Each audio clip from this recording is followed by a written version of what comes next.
уже тяжело столь активно и продуктивно работать в течение сегодня. Тем не менее, мое уважение тем, кто выдержал и пришел на нашу сессию. Круглый стол, который называется «Анализ данных. Что принесут для эффективного бизнеса в горизонте 5 лет».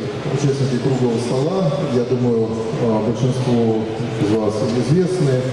Это Елена Новикова, генеральный директор компании Кода Медиа, обаятельная женщина и очень умная.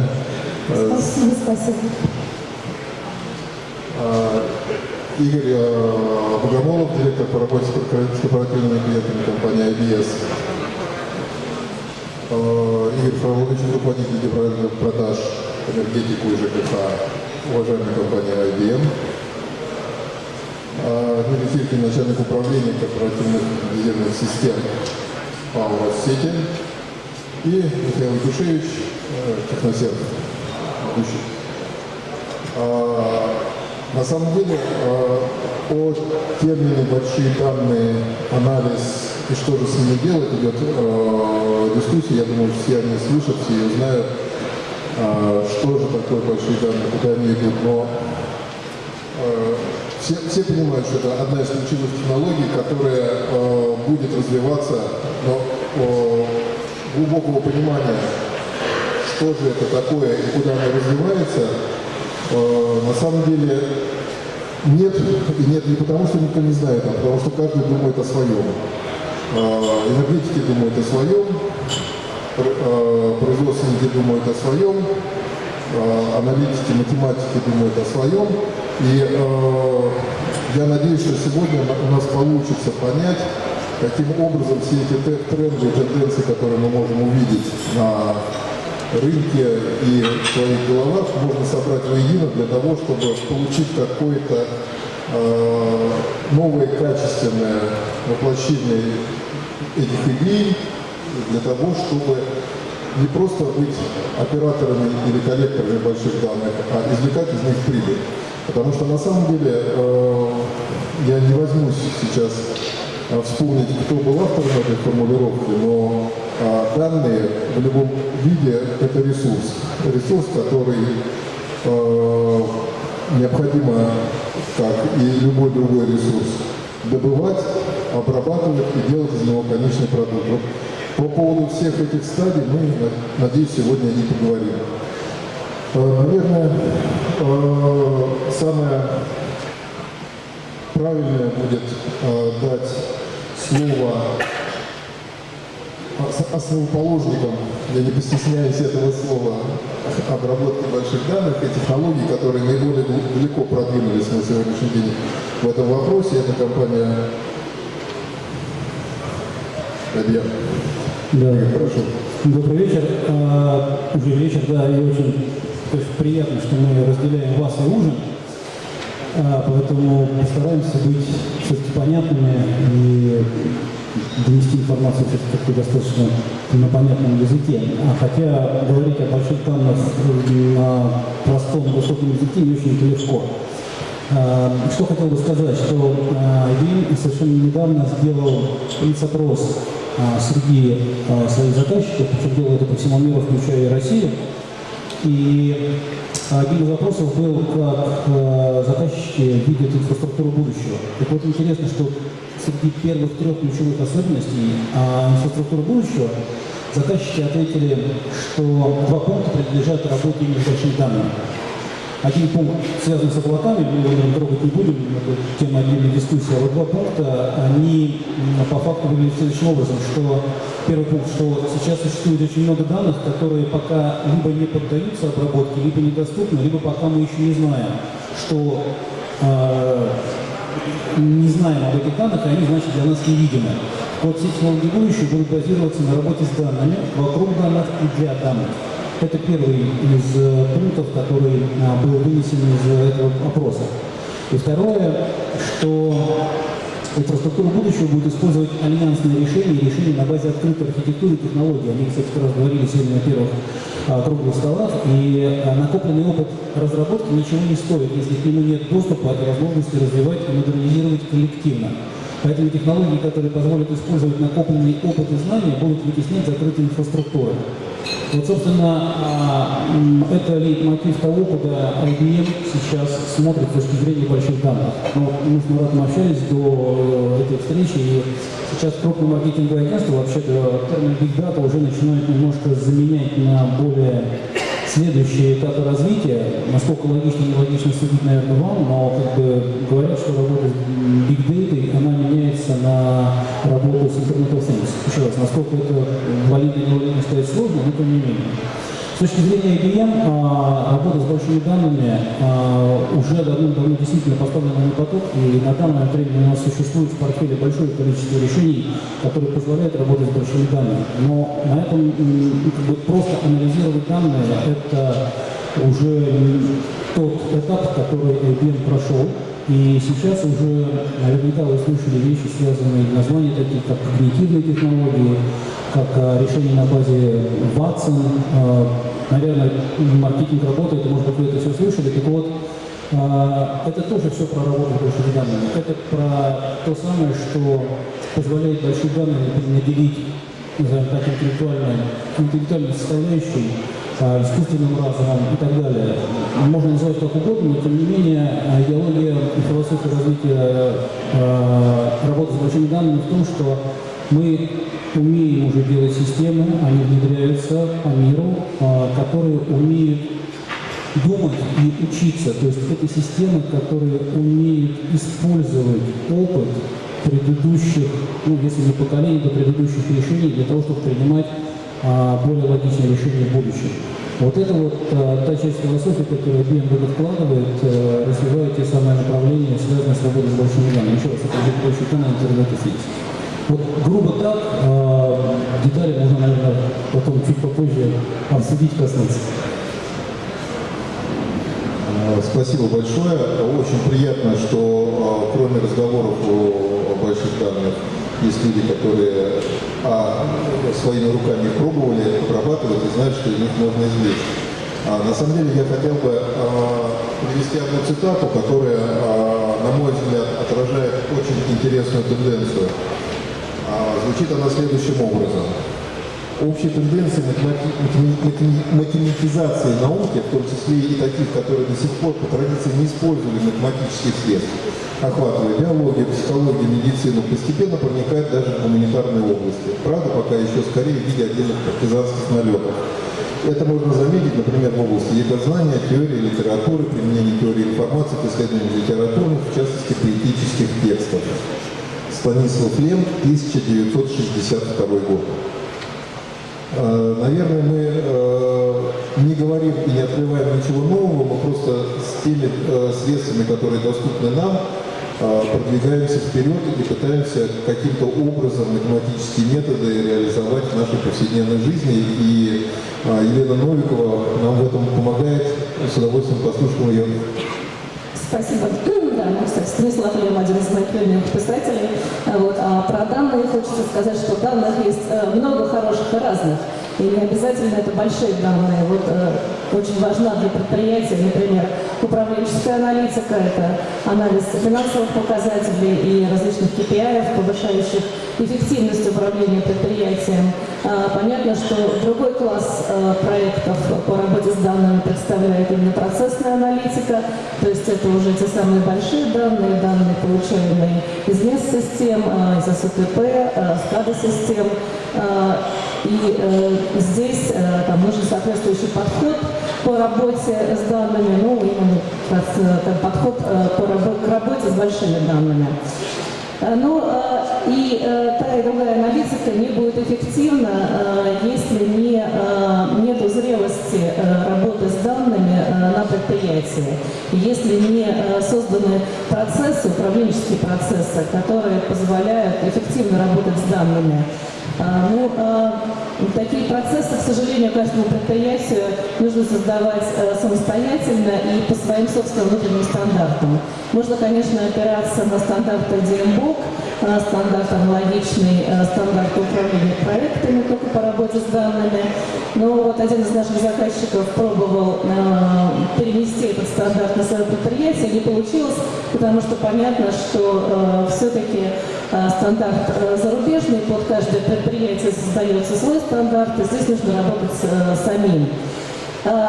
Еще один из наших заказчиков для решения вопроса управления данными и подхода к данным как к активу сейчас создает на своем предприятии службу работы с данными, такой Data Help Desk. И даже объявил конкурс вот на создание такой службы. И это может быть действительно правильным решением по налаживанию процессов по управлению данными. Я слышала вот в общении на конференции звучал вопрос, что высшее руководство компании не всегда понимает необходимость подхода к данным как к активу, необходимость вот, хранения данных, управления изменениями данных, создания целостности данных. Ну вот, та же компания, объявившая тендер, решает этот вопрос довольно простым способом, то есть членов высшего руководства компании включают в управляющий комитет, который создает вот этот самый helpdesk. Я думаю, что такой подход может быть эффективен при повышении заинтересованности руководства компании к управлению данными. Ну, еще один момент хочется отметить по работе с данными. Он состоит в том, что категорически не хватает специалистов, конечно. Специалистов, аналитиков, которые могли бы работать с данными и участвовать в таких проектах. Но здесь выходом является, понятно, работа с вузами, которые готовят специалистов по системному анализу, в том числе, например, вот Высшая школа экономики сейчас открыла кафедру по подготовке системных аналитиков, и на прошлой конференции Форсил на подмосковных вечерах они выступали и говорили, предлагали всем присоединиться к их проекту. Здесь есть тоже свои плюсы и минусы. Готовят они специалистов на платформе и на лабораторных работах фирмы IBM, что, наверное, и хорошо, с одной стороны, потому что это очень профессионально, с другой стороны, это может быть не очень правильно, потому что должен быть плюрализм мнений и платформ здесь. Вот, ну это, пожалуй, вот вкратце то, что я бы хотела сказать по управленческим вопросам и по подготовке специалистов по работе с данными. А дальше это слово. Спасибо большое. Мы, наверное, сейчас попробуем спуститься чуть-чуть ниже к самим данным, собственно говоря. И я хотел бы привести выдержку из информации, которую распространяет державная компания SAP, по кейсу, который на самом деле очень показателен. На одной из нефтяных платформ, которые автоматизировали средством SAP, было установлено около 30 тысяч датчиков, снимающих многочисленные параметры с очень высокой частотой дискретизации. После анализа этих данных выявилось, что только 1% данных используется для обработки и получения необходимой технологической информации. Поэтому возникает сразу два вопроса: а что мы собираем и зачем? И, наверное, Михаил Якушевич нам поможет в понимании того, что же это такое и зачем оно нам надо, собственно говоря. Здравствуйте, коллеги. Немножко, так сказать, прикладной тематике вернемся. Да? Смотрите, есть много задач, которые можно решать аналитическим путем, используя данные, которые есть в наличии. Мы знаем, что вот в компании такой, например, Россети на техобслуживание ремонта тратится много времени, много ресурсов, финансовых, людских. И это все можно оптимизировать, используя Big Data. Все ремонты, которые проводятся, они планируются. Для того, чтобы спланировать ремонты, используется подход, что если какой-то элемент сети отключается, то, соответственно, все связанные и отключенные тоже в этот момент подстанции, какие-то трансформаторы тоже должны быть отремонтированы, чтобы время простоя без энергии было минимальным. Поэтому, когда спланируем ремонт какого-либо объекта, сразу планируется выезд 3, 5, может быть и больше 10 бригад, которые выполняют каждую свою задачу. Но жизнь накладывает свои ограничения. И если одна бригада, например, опоздала, не выполнила в свое время работу в свое время, да, или, например, не подвезли какие-то материалы, или какая-нибудь техника поломалась в самый ответственный момент, то идет сдвиг работ одной бригады, но это влияет на всю бригаду в целом. И мы предлагаем, КПСС предлагает подход использования больших данных, в которых идет объединение информации по работе оборудования, данные берутся из мест. Например, по объединению данных из ERP, это данные по ресурсам, по наличию бригад, по бюджетам, которые можно израсходовать ремонты, по ранжированию объектов для ремонтов, ограничения по логистике, то есть где какая бригада в данный момент находится, ограничения, которые накладываются по наличию материалов или оборудования на складах. Это все нужно организовать вместе. Это получается такая многопараметрическая модель математическая. Мы предлагаем создавать вот на таких больших компаниях, как Россети, такие математические модели и, используя данные, можно сказать, в реальном времени, да, моделировать ситуацию, что будет если. Или, например, какой-нибудь план работы был создан, его нужно быстро и оптимальным образом, в зависимости от всех ограничений, которые существуют, его подстроить под текущую ситуацию. Вот. У нас в команде большая такая экспертиза по большим данным. У нас порядка 30 человек, математиков и аналитиков, которые выполняют моделирование, которые выполняют работу по построению математической модели, привязки к данным, разрабатываем коннекторы к различным источникам информации, запускаем всевозможные аналитические, скажем так, механизмы, алгоритмы. И вот кажется, что если, например, взять даже самое первое приближение и построить математическую модель, вот, например, ремонт, да, то экономия будет видна в течение нескольких месяцев. Сразу будет понятно, насколько эффективно или насколько мы продвинулись в области оптимизации работы с данными. Вот. Спасибо. Алексей Кравченко очень хочет что-то добавить. Я не могу отказать уважаемому человеку. Я вот по поводу этого случая, есть уже практика, то, что ты сам сказал, 1%, да, с 30 тысяч датчиков. Константин Кравченко, «Газпромнефть», говорит следующее: он сейчас собирает данные, и вообще один из первых, кто будет делать, может уже даже сделал, в «Газпромнефти» управление по работе с данными. У нас, по крайней мере, в отрасли, это первый случай. Там банки, там что-то там творят. Он говорит следующее: 95% тех данных, которые я получаю сегодня, это мусор. Но 5% вот это вот то, что надо. Но этот мусор сейчас надо складывать куда-то. Одна из проблем, которая вот возникнет в ближайшее время. То есть выбрасывать ни в коем случае нельзя. Алексей, вот просто у меня с языка сорвали следующую цитату, потому что я сегодня активно ими пользуюсь. К 2018 году 90% внедренных озер данных будут бесполезны, потому что они будут переполнены информацией, собранной неизвестно с какой целью и неизвестной достоверностью. Гартер, Strategic Planning, 2015 год. Соответственно, вопрос хранения больших данных, он безусловно полезен и нужен, но надо понимать, что же мы храним и каким-то образом это систематизировать. И вопрос качества данных, и их сопоставимости, и однородности встает очень остро, что, наверное, кому как Россетям не знать, потому что количество данных, которые сейчас уже есть возможность собирать и обрабатывать, колоссальное, и вопрос их структуризации и какого-то внятного хранения стоит очень остро. Да, спасибо. Естественно, действительно, как заказчику, как управляющей компании, нам необходимо и очень хотелось бы видеть непротиворечивую оперативную информацию о том, что же происходит с нашими предприятиями, что происходит с бизнесом. Хотелось бы, естественно, собирать эту информацию и анализировать ее.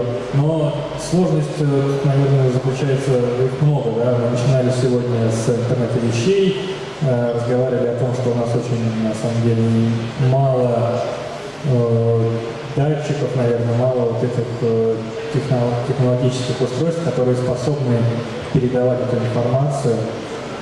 Опять же, передача этой информации, анализ этой информации коррелирует с информационной безопасностью, с достоверностью передаваемой информации для того, чтобы принимать решения на ее основе. Да, мы должны быть уверены в том, что нам она была передана без искажений. И с человеческим ресурсом, который, ну, на мой взгляд, недостаточно, не то что недостаточно, наверное, сейчас необходимо повышать квалификацию сотрудников, которые работают в компании, и именно в направлении, которое связано с работой с этими данными. Еще в 2015 году там журнал известный американский Harvard Business Review назвал профессию Data Scientist самой сексуальной профессией в мире, именно потому что вот люди, которые работают, ну, знают бизнес изнутри, знают, как он устроен, им у них недостаточно квалификации именно для того, чтобы они могли оперативно строить математические модели, принимать решения, прогнозировать какие-то вероятности, да, предлагать варианты. И вот именно те специалисты, которые и знают бизнес, и могут работать с этими данными, понимать, как они устроены, понимают, как построить какие-то вероятностные модели, именно они становятся во главе, являются драйвером роста любого предприятия. Спасибо большое. Смотрите, я внимательно слушаю то, что коллеги рассказывают. У меня остается ощущение некого разрыва. Разрыва не в шаблоне, нет, у меня с этим все нормально, а разрыва в тех подходах, которые мы видим. Есть подход чистых аналитиков, которые понимают, что мы можем извлечь из больших данных в принципе, но которые должны погружаться в эту проблему и отвечать на вопрос, а зачем это надо. И есть люди, которые непосредственно ежедневно работают с этими данными, на основании их принимают какие-то оперативные решения управленческие, понимают, что они куда-то складываются, но не знают, а что с ними дальше делать. Вот, наверное, коллеги из интеграторов и должны выступить тем самым мостом, который бизнесу покажет широкие возможности аналитики, а аналитикам расскажет, что же нужно бизнесу. Поэтому я попрошу Игоря Богомолова.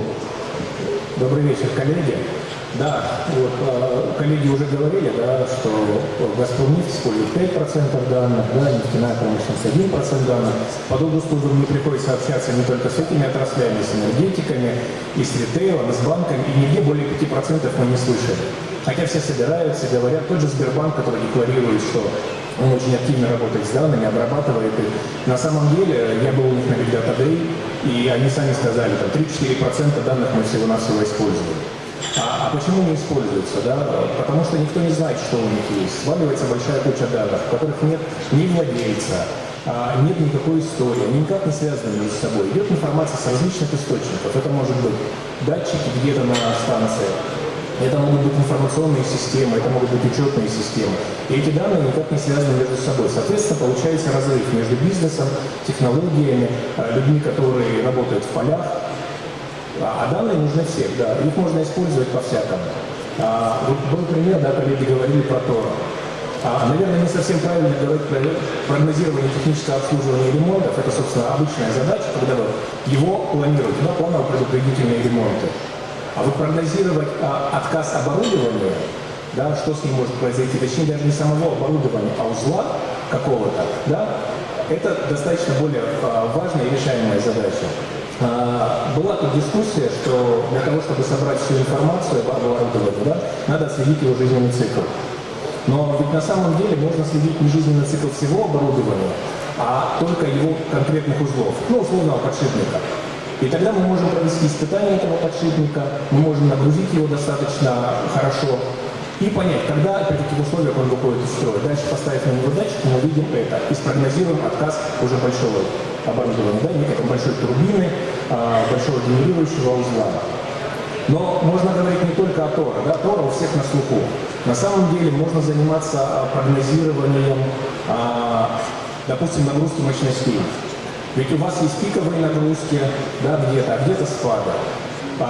Если мы имеем данные, если мы умеем с ними правильно обращаться, то мы можем спрогнозировать, когда вам можно вывести оборудование на ремонт, да, на ту же профилактику, не навредив потребителям. Опять же, имея данные о потребителях, мы можем предложить им совсем другие условия работы. Где-то, может быть, сэкономить, да, и мы выходим уже на финансовую сторону из ремонтов. Мы имеем данные об оборудовании и можем планировать загрузку наших бригад. Но мы также можем планировать, какая бригада должна быть и по численности, и по качеству персонала. И мы уходим уже в работу с персоналом. У нас есть уже опыт, да, не для энергетической, к сожалению, пока отрасли, но когда на основе больших данных мы осуществляем подбор конкретного персонала, именно по конкретной задаче. Соответственно, чем больше у нас данных, тем разнообразнее задачи мы можем с ними решать. Вопрос только в заказчике, да? Насколько заказчик готов к этому, насколько он хочет, насколько ему интересно. Потому что если заказчик сидит и ждет, что ему что-то принесут, если он привык работать по старинке и не хочет двигаться, тут очень сложное движение. Но вот мы смотрим, да, как сказали уже, да, как Елена сказала, один из заказчиков уже объявил конкурс на Data Help Desk, и все больше и больше таких уже потенциальных появляется. Люди понимают, что данные достаточно важны, что на основе этих данных можно делать очень многое, и что данные в итоге станут активом компании. Они будут приносить прибыль, и из них можно будет извлекать доп. Прибыль. Наконец мы вернулись к основному вопросу. То есть упражнения аналитические с данными – это хорошо, а что я с этого буду иметь?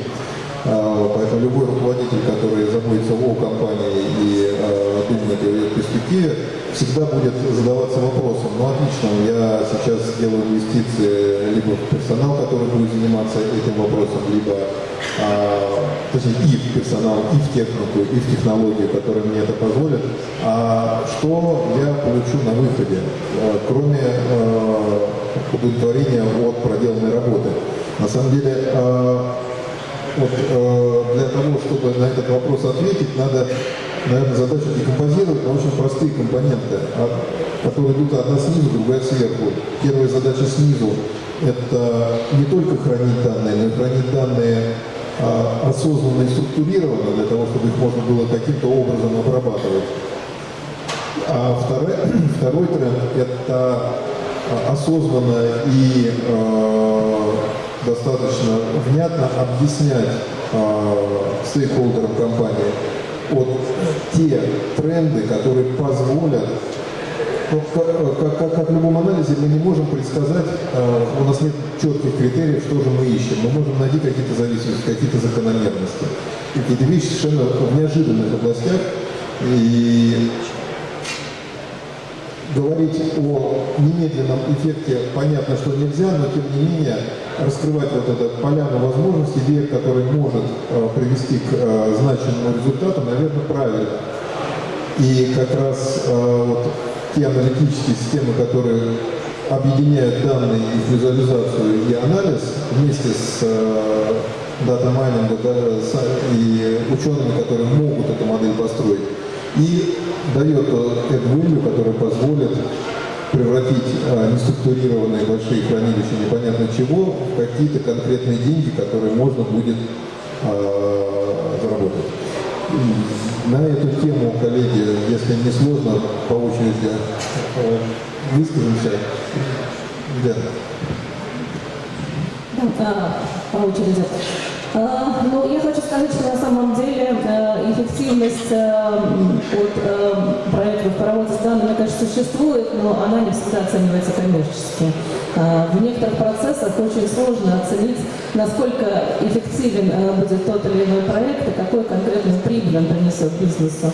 Но очевидно, что при вот этой вот нормализации работы с данными, при построении службы работы с данными повышается общая общее качество управления предприятием. То есть руководитель получает единую точку правды, как это принято говорить, руководитель повышает, или там топ-менеджмент получает прозрачность управления, и в этом смысле эффективность, конечно, повышается. По каким-то конкретным производственным процессам можно посчитать повышение качества конкретного продукта, выпуск продукта, и на этом посчитать эффективность работы с данными. Ну и еще хотелось в заключение сказать, что не только хранение и процесс управления данными важны, важна также визуализация данных, потому что без правильной визуализации данных мы все равно ничего наглядно не увидим, мы все равно никаких решений не примем и не сможем работать с данными. Поэтому визуализация одна из важных тем. Приходите на стенд Каримедиа. Извините за небольшую рекламу. Спасибо. Ну, в части, наверное, визуализации, да, и управленческой информации соглашусь с Еленой, она действительно важна, и эффективность управления предприятием, в первую очередь, наверное, зависит от того, как быстро руководитель примет решение, а это зависит от того, как оперативно и качественно мы ему предоставим информацию. Но можно посмотреть с другой стороны, да, есть кейс касательно вот предиктивных ремонтов, опять же, вернусь к ним, когда из энергетики, когда генерирующее оборудование вышло из строя, а на параллельном оборудовании шел процесс внедрения как раз системы предупреждения ремонта. И когда мы взяли ту модель, которая была внедрена, и перенесли на вышедшее из строя, то они действительно показали паттерны соответствия. Да? И было видно, что за 2-3 недели уже можно было принять какие-то меры. Соответственно, если сравнивать стоимость системы, стоимость внедрения системы, стоимость оборудования вышедшего из строя, то экономический эффект даже считать не надо было. Если продолжить эту дискуссию, я бы чуть-чуть, можно говорить по конкретике, не проблема совершенно, но хотел бы заметить следующее, что первое, люди, которые связаны с работой с данными, они в других индустриях уже появились. У мобильных операторов есть уже в штатном расписании человек, который отвечает за работу с данными. Поэтому я думаю, что энергетика тоже будет скоро такого человека в штате иметь, это вопрос только времени, насколько быстро. Да? Поэтому один из тоже пунктов, который IBM, тренд видит, который IBM на рынке, это то, что успешные компании, они все равно развиваются, и технологии из индустрии в индустрию переходят достаточно легко. Да, более того, если мы говорим про то, что происходит век увеличения данных, а происходит практически невозможно предугадать тренды, как данные будут расти в какой-то катастрофической последовательности, да, то понятно, что цифровая компания, цифровизация людей, люди общаются между собой все реже и реже, общаются больше на уровне какого-то машинном коде, смс-ками, там, чат-ботами, там, чем угодно, да, и при таком раскладе люди от человеческого общения будут подвержены переходу от одного поставщика к другому намного проще, чем это есть сейчас. То есть по факту, делая одно, получается очень интересная закономерность, что вроде как ты привлекаешь заказчиков, а с другой стороны также легко пришли, так же доведут. Поэтому в эту сторону тоже надо смотреть, и вещи, связанные с аналитикой, которые вот коллеги уже обсуждали, действительно это прикладные вещи, то, что IBM, например, приподнял сюда, да, если вы слышали, то IBM в мире купил VWeather.com, да, это как бы сайт, не знаю, я часто пользуюсь этим сайтом, потому что он чуть точнее показывает погоду в той или иной точке мира. Так вот, связано это с тем, что IBM вкладывает в разработку аналитических средств достаточно большое количество денег, покупает даже свой там гибридный центр, условно говоря, для того, чтобы решения, о которых коллеги говорили, по предиктивному анализу выхода из строя, по попытке посчитать пиковые или рассчитать какие-то полупиковые дни или загрузки оборудования, это уже делается не только на базе структурированных данных, да, но и технологически это возможно сделать, добавляя информацию неструктурированную и вроде как вообще не имеющую отношения к технологическому процессу и технологическому циклу. И технологически IT-мир и технологические компании, которые этим занимаются, вполне способны это сделать. Просто поддержу еще тот постулат, что без заказчика это сделать невозможно. То есть проблем технологически нет никаких. Если мы понимаем, чего мы хотим достичь, то материалы, и ресурсы и платформы для этого существуют, как коллеги сказали из интеграторов, они этим активно пользуются, и я счастлив в том, что действительно это продвигается очень активно в организме. Я не могу не прокомментировать, а рассказать нам как заказчикам о том, что нам уже можно что-то хотеть. Да, я поддержу коллег в этом, то, что заказчик должен четко определиться по нескольким вопросам перед тем, как начинать вообще работу с большими данными. Первое – это вообще понимание, что для компании, для какого процесса наиболее важно получить из этого гигантского объема данных, который включает в себя все системы, и STP, и ES, и ERP, и TOR, и прочие системы. Как все это сконцентрировать. Второе, самая важная часть, это как мы будем измерять результат. Понимаю, что мы внедрили какое-то решение, оно привело на аналитику, мы видим кучу графиков, кучу таблиц, но как мы померяем, насколько это эффективно было для предприятия. Обязательно нужно перед началом всех работ договориться, как мы будем и что мы будем измерять, KPI, какие KPI будут участвовать в оценке результата. И третья важная часть – это все ли данные нам нужны. Конечно, вот можно собрать все данные, хранить их, тратить на это деньги, ресурсы, но оказывается, что вот коллеги приводили факты, что там 5, 10, не 15% всех данных только реально используются и реально имеют вес. А все остальные данные, Как определить, что хранить, а что можно выбрать? вот это задача аналитиков, которые должны перед началом вообще каких-либо движений по написанию кода изложить математическую модель. Давайте тогда я открою бурную дискуссию на эту тему. Я хочу продолжить, очень интересная тема. Давайте сопоставим график движения автобуса и регулярность выбегания собак на проезжую часть. Никакого отношения вроде бы не имеет, и частоту выхода собак на проезжую часть мы отбрасываем как ненужное. Выясняется, что это основной фактор, который сбивает график движения автобуса. Вот этот параметр нужно выкинуть. Нужно принимать, например, погоду, праздничные дни, время года, время суток. Вот эти параметры влияют. А, конечно же, если кто-то выбегает на дорогу, эти параметры вносят минимальную погрешность, и их надо не включать в расчет. Готов подискутировать. Я бы, может быть, немножко облегчил эту задачу. Существующие технологии позволяют с какой-то степенью достоверности сказать, что если принять во внимание выбегающих собак, то основываясь на опыте, что выбегающие собаки дали вот такую-то погрешность, эту погрешность тоже можно добавить в расчет. С точки зрения математики проблем никаких нет.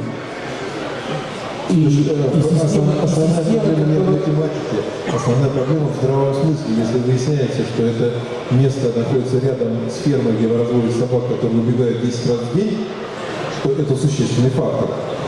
Марат, я повторюсь, значит, существуют технологические системы, которые могут принимать во внимание факторы, которые являются несистемными. Это возможно. Понятно. Я вижу, что наш задор не прошел. Албегеров. Коллеги, спасибо большое, очень интересно, но Роман Владимирович сказал, что у нас основная наша задача – это получение прибыли. Ну, кроме этого, есть какие-то показатели, там, Саиди, Саид и так далее. Вот. И в теории хаоса есть такая гипотеза, что похожие системы ведут себя похоже. Вы подскажите, в энергетике, может быть, не в России, а в мире, какие кейсы были, где в результате внедрения аналитических систем дата есть какой-то результат? Давайте я скажу то, что делали, в чем участвовал сам, вот Марат не даст соврать, поскольку делали это мы в интервале, да, то есть на подобной системе мы смоделировали выход из строя турбины за 2 часа. То есть сказали, что мы просто смогли составить не план, а мы показали систему, которая за 2 часа до выхода турбины из строя говорит, что если все будет вот так, то турбина накроется. Одно дело ее ремонтировать, а другое дело ее планово остановить, поменять подшипник, она будет работать дальше. Еще раз, своими делали руками на живых системах, которые были в интервалах. Вот ответ, причем это там в кейсе меньше года. устроить такой вариант. Такие же варианты мы пытались сделать в розовидро, там зоологическую тему дело не дошло, но это было маслонаполненные трансформаторы и тоже история, связанная с ремонтом маслонаполненных трансформаторов. Тоже там была своя специфика, связанная с тем, чтобы сделать так, чтобы он не выходил из строя и прогнозировать там, внеплановые ремонты по состоянию со всеми вытекающими. Да, поэтому, вот пример. Могу привести из международных, там, есть машины BMW, где IBM кейс просто за деньги сделал и получил экономическую выгоду для компании.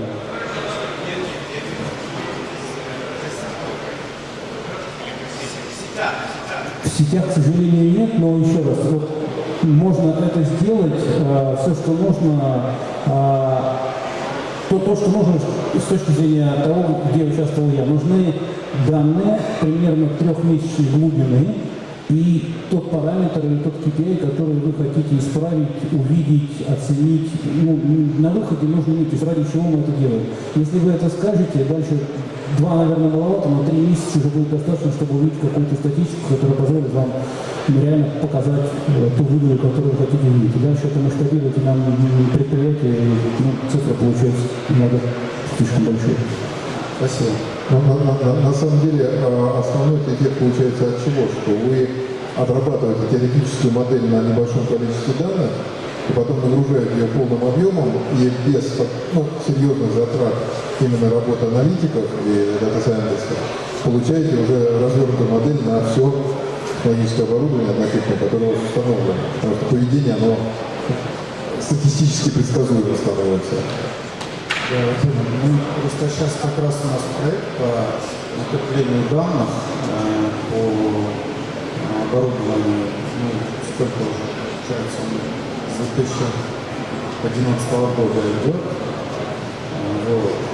Я думаю, что, может быть, имеет смысл Посмотреть немножко с другой стороны на этот процесс, да? Ну, я думаю, коллеги с удовольствием помогут посмотреть, и интеграторы, которые умеют это делать, и вендоры, которые предлагают аналитические платформы, причем если говорить серьезно, то какие-то вещи можно даже делать самому с помощью облачных технологий, которые, это не реклама ни в коем случае, даже единственное место, где я смог поиграться реально в песочнице, это песочница, уважаемая компания Doom, которая совершенно свободно всем желающим предоставляет такую возможность. Загрузите свои данные и поиграйтесь. Очень интересно. Я не буду никого агитировать, я просто по своему образованию математик, и когда меня эта стезя завлекла, я помню, что я в 9 часов вечера, дай-ка я поиграю, к 4 часам утра я понял, что еще не наигрался. То есть время прошло мгновенно. И это очень захватывающий процесс, если начинаешь думать, вылезаешь из своего колодца, начинаешь смотреть на проблему, как будто выйти со стороны, как бы обходя ее по кругу. И как раз это та возможность, которую либо ты платишь консультантам, либо занимаешься сам. Мы готовы участвовать, проблем никаких нет, давайте встречаться, обсуждать рабочий процесс, пилотные вещи обычно денег не стоят. То, чем пользовался Марат, это действительно в свободном доступе, пожалуйста, используйте там чуть ли не наработки, модули, связанные там с аналитикой, мобильностью, построением каких-то отчетов и так далее. Это просто доступно, не вопрос, на облачной платформе заходите туда, регистрируетесь, наслаждаетесь. Определенное количество времени, естественно. А то, что говорила Елена, на самом деле, напомнила про факультет высшей школы экономики, которые готовят работников. Я, опять-таки, не сочтите за рекламу, но это реальный кейс, когда у вас есть возможность пригласить на практику магистров, которые обучаются, специализируются в этом, вместе со всей мощью технологической IBM, которая будет поддерживать в research, и вам сделают отличную дипломную работу, которую вы сможете использовать в своих текущих делах. В других индустриях примеры, но хотите расскажу, металлопрокат, тоже российская компания, крупный металлопрокат, стан такой, который там чуть ли не несколько километров длиной, где там рельсы, шпалы делаются, да, то есть это непрерывное производство, ролик вышел, шпала встала, а дальше вот это все нагромождение идет, потому что невозможно остановить вот это вот расплав. масса металла, которая сзади идет, она начинает выгибаться, гнуться. В результате, где-то все успели остановить, лежит вот такая балка непонятной формы, трехмерная, которую приходится потом спиливать там, непонятно чем, да, лобзиками, какими-то болгарками и так далее. В общем, прокатный станд встал. Ну так, на денек. Пожалуйста, если аналитика больших данных позволит вам спрогнозировать, что тот или иной ролик вот на этом стане, если с него снимать те или иные параметры, выйдет из строя там, через 15 минут, да, и ты сможешь предотвратить вот эту поломку вот этого стана. Ну, то есть, если есть какое-то дискретное производство, это вообще наше все, да, то есть наше все для аналитики, не наше все как IBM, да, а если есть какое-то дискретное производство непрерывное, это вот святая святых для аналитиков, да, потому что там копать не перекопать. Ну, если мы затронули другие отрасли, да, то могу рассказать о газотранспортной системе России, где мы сейчас ведем подобный проект, где куча информации, да, где наша задача обеспечение непрерывности транспортировки газа. Вот сейчас этот проект идет, да, к концу года он заканчивается, но о нем уже можно открыто говорить. Вот я просто, да, если уж ближе там брать, в энергетике, к сожалению, ничего нет, но готовы поработать с вами, да, понять, как это здесь. Ну, я хочу поддержать, что не только компания IBM может работать с данными, но и российские компании готовы поработать. Так что еще раз готовы обращаться с компанией Polymedia Zoology. Вот. Я на самом деле хочу извиниться, потому что у меня встреча еще в Москве, и я вынуждена сейчас уехать. И хочу сказать, что, по-моему, нужно не только работать с данными, но и хранить, а также любить и беречь.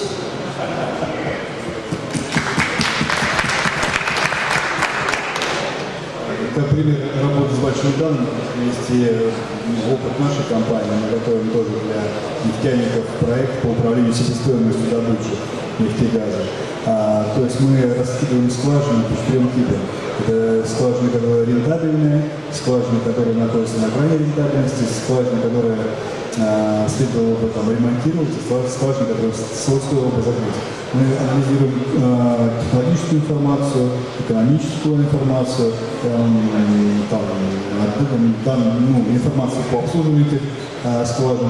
И все это вместе в одной модели представляем как вот аналитический материал для того, чтобы менеджеры принимали решения, как обращаться с текущим фондом скважин в зависимости от их экономической эффективности. Это все еще с завязкой на цену на нефть. То есть вот такое вот решение мы как бы предлагаем. Тоже такой вариант использования больших данных. Коллеги, да, как использовать большие данные, мы все услышали. Это интересные примеры, они из жизни, это здорово. Наша отрасль, она немножко находится, наверное, другой масштаб представляет из себя, когда у нас миллионы объектов, которые постоянно генерируют эту информацию, это не одна турбина, это 450 тысяч подстанций, каждая из которых состоит из десятка, сотни оборудований, которые постоянно работают. И это все работает совокупно, связано. И вот здесь, наверное, возникает самая сложность, что здесь это реальная big data, когда и информации много, и источников информации много. И все эти источники, они еще находятся не в одних руках, а ими управляют структуры, которые там разбросаны по регионам, да. И так исторически сложилось, что в этих структурах нету одной информационной системы, которая бы генерировала, аккумулировала информацию, нету единой информационной модели у нас. И если вот вы готовы как-то красиво представить информацию, понятно. Но вот нам, как заказчику, интересно именно, чтобы вы пришли нам и продали или предложили какое-то комплексное решение, которое в себя подразумевало бы информационную модель, которая бы описывала деятельность предприятия в совокупности, потому что не только интересно смотреть на конкретный генератор, но и в целом, как это все рассказывается на бизнесе компании. А также и во всех этих процессах, то есть, когда мы берем масштаб одного предприятия, там 10 информационных систем задействовано. Когда мы говорим про группу компаний, и меня лично как потребителя этой информации, то в данном случае это все умножается на 15, если не на 20. И вот этот хаос, эта энтропия, которая возникает в этом информационном озере, да, она очень высокая. Вот хотелось бы услышать, как именно бороться, наверное, с этим, как вот гармонизировать собираемую эту информацию и как управлять этой информационной моделью, расширять ее, какие инструменты вы предлагаете? Можно я сначала чуть-чуть идеологического огня подброшу в эту дискуссию, потому что если я всегда вспоминаю очень хорошую фразу одного моего коллеги, он ее наверняка тоже где-то заимствовал, но тем не менее, что если автоматизировать хаос, то ничего кроме автоматического хаоса не получится. Поэтому, наверное, говорить о том, что какая-то система сможет наладить процесс обмена информацией, утопия. Точно так же, как догнать известного мотоциклиста. Поэтому по своему опыту, то, что я знаю, то, что могу сказать, это очень тяжелая, очень болезненная процедура, но она носит не столько IT-составляющую, сколько организационно-политическую. И звучит она очень просто. Единые нормализованные справочники информации, НСИ, то, о чем говорится. И именно воля холдинговой компании по тотальному внедрению, а в этом случае, несмотря на затраты единых справочников НСИ, и позволит сделать тот стержень, на который можно будет потихонечку навешивать разные красивые игрушки, в том числе и бигдату, и красивую аналитику. Звучит, да, просто. Всего лишь 4 слова. Нет, но тем не менее, если ничего не делать, то ничего не изменится. Поэтому мы пошли итеративным путем в этой задаче. Сначала контрагенты, потом подрядчики, потом какие-то другие вещи, там, ТМЦ, потом опять же, создание единой информационной модели, оно косвенно сказывается, возникают смежные затраты, связанные с приведением существующих информационных систем в соответствии с этой информационной моделью. Естественно. Вот этот пучок, он закручивается, и когда считается совокупная стоимость владения этой информацией, то как раз выгодно не очевидно на первый взгляд. Я, может быть, попробую чуть-чуть этот клубок раскрутить, потому что задача это многоуровневая. Я поддержу Марата в этом отношении, потому что универсальную пилюлю, которую можно прописать съесть и все наладится, ее не существует. Дальше вариантов есть два: либо идти снизу вверх, либо идти сверху вниз. Если есть понимание руководства, какие KPI компании нужно достигать, то дальше из KPI можно будет расписывать на потоке информации, которая внутри компании существует. Это возможно. Еще раз, если это найдем сверху вниз. Снизу вверх, если идти, если нет информации в цифре, если она хранится в шкафу на бумажке, сначала ее в цифру переведем с помощью каких-нибудь тоже средств автоматизации, студентов на нем или кого-нибудь еще, и в любом случае, если информация списывается вручную с того или иного устройства, каким бы оно ни было, то ли это трансформатор, то ли это переключатель, то ли это еще что-нибудь, да, это любую цифровую модель компании разрушит на раз. Да, а вот с точки зрения, какие компании действительно нужны параметры получать в автоматическом режиме, это как раз тот самый первый вариант, что надо сверху вниз посмотреть, что нужно компании для того, чтобы достичь тех или иных высот. Вот если компания на это согласна, если выделяется на это специальная, разработанный отдел, может быть, выделяется, может быть, выделяется какой-то человек, в совете директоров и так далее, да, эта задача вполне выполнима. Она не быстрая, то есть это не месяц, не два. Я думаю, что это горизонт от полугода. Но задача вполне, если мы говорим конкретно про Россети, наверное, даже чуть побольше, потому что все-таки компания большая, по-честному, да. Если бы это было какой-нибудь ВК или ТК, не родительный, скажем, да, было бы чуть попроще. Как раз масштаб и сказывает злую шутку. То есть мы сегодня начнем, закончим через 3 года, к этому моменту технологии идут далеко вперед, и то, что мы начинали, оно уже будет неактуально и устаревшее. Вот тут, опять же, готов поспорить, до технологий дело дойдет после того, как будет разработана методология. А методология и технологии вообще не принципиально не разные. Можно я поддержу, вспомню свою программистскую молодость. каких чудовищных усилий стоит в голову молодого программиста забить одну красивую фразу «name convention», когда именование потоков данных и вызов процедур стандартизовано.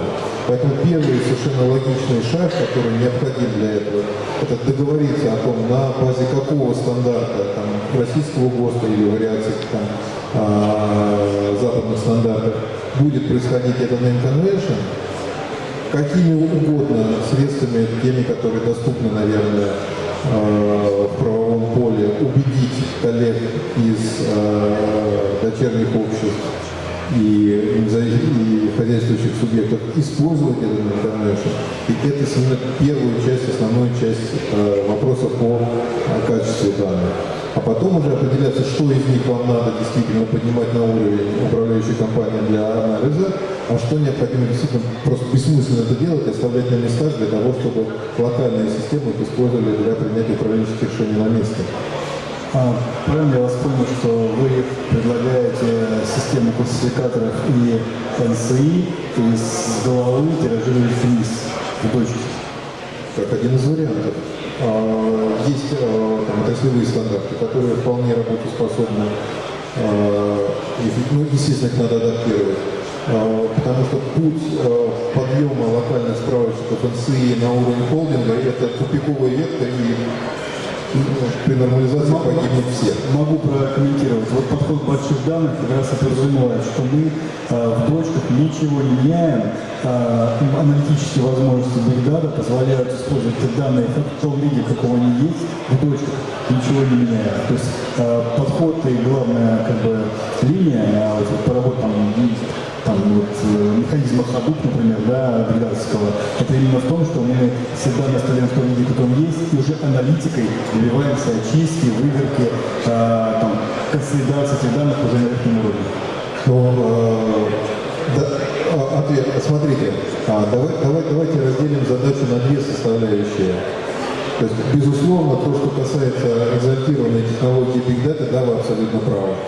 Да, наверное, мы выявляем нечеткие связи на нечетком объеме, не на конечном объеме данных.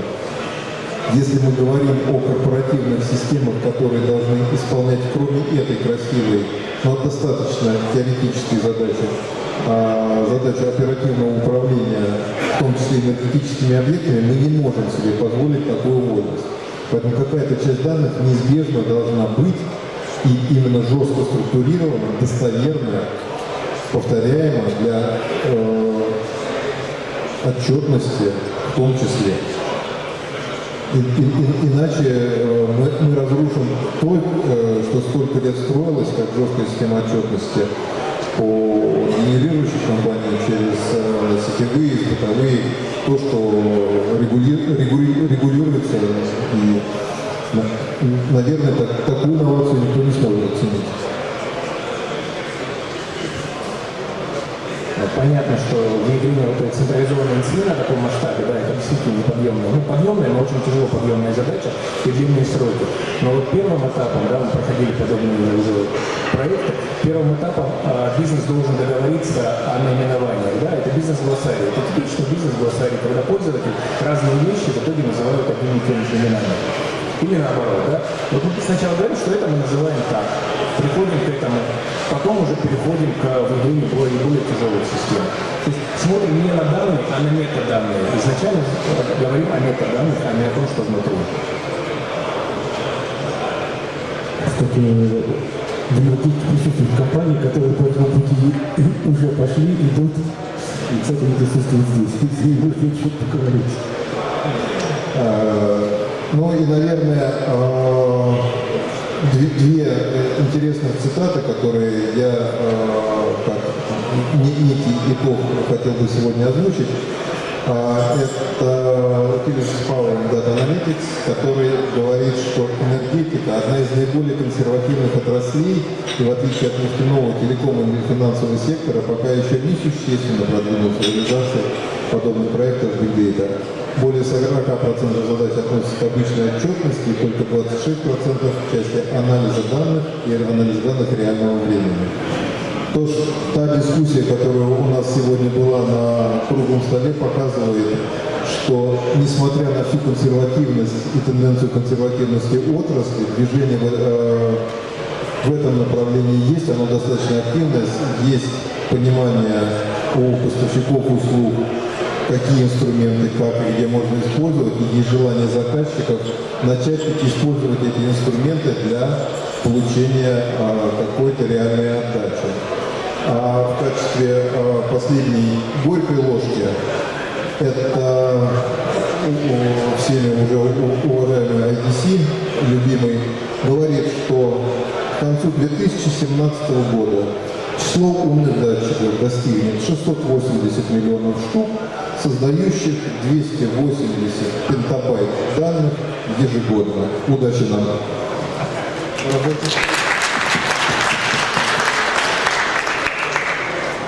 Спасибо большое участникам круглого стола. Спасибо вам, что выдержали эту последнюю сессию и смогли дослушать.